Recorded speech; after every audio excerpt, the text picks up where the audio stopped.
In problem number 7, we find a different situation than problems 5 and 6. We have our function y is equal to e to the negative 2x, and our function y is equal to 1.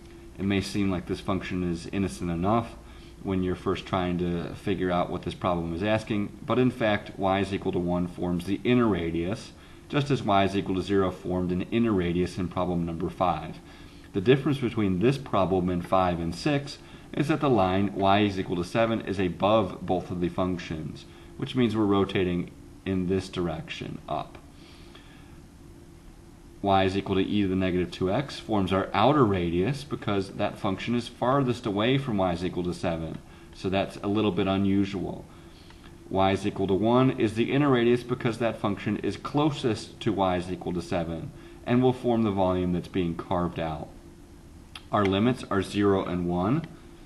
The x is equal to 1 forms one of the limits, and the other limit has to be figured out by setting y is equal to e to the negative 2x equal to 1. That's not a terribly tricky equation to solve. We find out that that means our other limit is that x is equal to 0. So the green region is being rotated around y is equal to 7.